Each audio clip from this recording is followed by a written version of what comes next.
ada satu cerita yang gue dapat soal keluarga yang ngelakuin pesugihan buat ngedapetin anak. Oke. Dan hal itu malah berdampak juga ke tetangga mereka tuh. Jadi kayak akhirnya ada tetangga mereka yang ngalamin kejadian mistis gitu.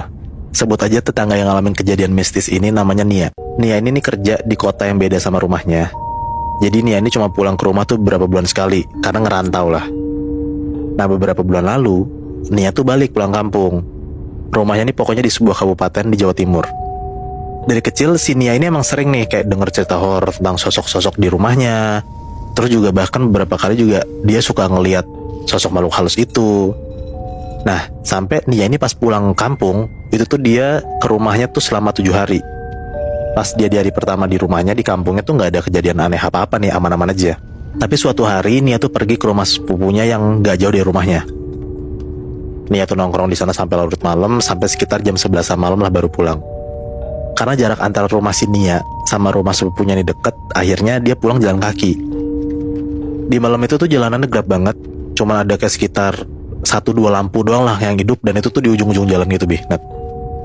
Di sekitar jalan itu ada beberapa pohon, dan pas Nia hampir sampai rumahnya, dia tuh ngeliat ada pohon yang gak terlalu tinggi di sebelah kirinya, dari jarak sekitar 30 meteran lah.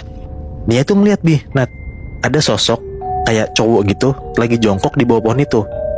Oh, Pas dia perhatiin, ternyata sosok itu tuh tangan dan jarinya panjang banget, kakinya juga panjang, badannya kurus, kepalanya botak. serem. Nah, dia tuh kaget banget di situ, dan dia tuh jadi kayak mau coba mastiin yang gue liat ini bener apa enggak. Pas Nia ngedeketin ke arah pohon itu, ternyata sosok itu tiba-tiba hilang. Nah, Nia tuh jadi bingung dan panik lah, karena dia mikir kayaknya nih gue ngeliat sesuatu, tapi kok hilang pas gue deketin. Akhirnya dia langsung buru-buru lah balik ke rumahnya. Nah keesokan harinya Nia tuh cerita tuh tentang kejadian itu ke ibunya. Ibunya cuma jawab, oh itu mah emang pernah ada yang lihat sosok itu di tempat itu banyak. Nah Nia tuh merinding di situ karena kayak ternyata yang dia lihat itu beneran nyata, beneran makhluk halus dong. Iya, bukan salah lihat gitu. Bukan ya. salah lihat, bener. Tapi kejadian yang dialami ini nggak berhenti di situ aja Nat. Malam berikutnya Nia tuh ketiduran di depan TV dengan posisi tidurnya tuh miring ngadep TV gitu. Tengah malam tiba-tiba tuh Nia kebangun karena dia tuh ngerasa punggungnya tuh kayak dicolek gitu. Nah waktu itu di rumah dia itu cuma ada Nia sama nyokapnya. Tapi nyokapnya pun juga udah tidur di kamarnya. Jadi tuh sebenarnya tuh ya dia tidur di depan TV sendiri lah.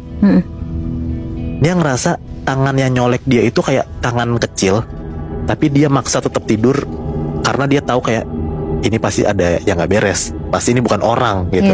Iya, mending ditidurin aja gitu ya. Iya, dan untungnya bener dia tidur tuh, bisa ketiduran lagi, lanjut lagi tuh tidurnya. Kebesokan harinya Nia cerita lagi tuh kejadian semalam yang dia rasain ke nyokapnya. Nah akhirnya nyokapnya cerita soal rumor yang beredar di daerah rumah mereka belakangan ini. Nyokapnya si Nia tuh bilang kalau banyak warga desa yang ngeduga ada salah satu warga yang melakukan ritual pesugihan dengan melihara tuyul. Dan tuyulnya itu emang sering keliaran di rumah-rumah warga. Sampai masuk juga. Oh. Nah ngedenger itu akhirnya Nia sadar kayak oh mungkin sosok yang dia lihat malam-malam itu tuyul. Dan bisa jadi sosok yang nyolek dia itu ya tuyul juga kan. Karena tangannya kan kecil gitu. Males banget. Nah diduga ternyata katanya ada salah satu tetangga Nia ini tuh emang ngelakuin pesugihan dengan melihara tuyul. Tapi selain itu ada hal yang bikin gila lagi Nat. Sebut aja tetangga si Nia ini cowok muda ya, masih muda, namanya Dito. Dito ini tuh anak yang pinter banget, baik banget. Nah tapi kasiannya dia tuh hidup cuma berdua sama nyokapnya, janda, dan mereka berdua tuh kayak keluarga tuh miskin gitu lah. Oke. Kehidupan mereka yang sulit banget itu ngebuat Dito sering banget iri kalau ngeliat teman-temannya pada kayak ngasih uang, kayak hidup dalam kemewahan gitu loh.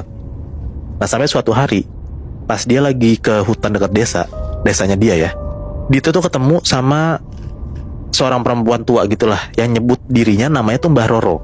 Oke. Nah Mbah Roro yang ketemu sama Dito ini tiba-tiba nawarin bantuan ke Dito dan ibunya. Mbah Roro nih bilang, tiba-tiba aja ya, keluargamu ngelakuin ritual pesugihan aja, saya bisa bantu, kalian gak akan hidup miskin lagi. Oh. Nah walaupun ragu, tapi godaan kemewahan yang ditawarin sama Mbah Roro ke Dito itu ngebuat Dito ngerasa kayak oh ya udah mending gue ikut pesugihan, biar gue sama orang tua gue sama nyokap gue nih kaya raya gitu. Mbah Roro akhirnya ngasih lah kayak sebuah mantra yang harus diucapin di depan gua tersembunyi gitu di dalam hutan pada malam tertentu. Nah pada malam tertentu ini, yang malam yang udah ditentuin sama Mbah Roro, itu tuh nyusurin lah tuh hutan itu menuju gua yang gelap banget, yang udah dikasih tahu nih sama Mbah Roro di mana letaknya. Pas sudah masuk gua itu, dia tuh langsung lah ngucapin mantra-mantra yang dikasih sama Mbah Roro.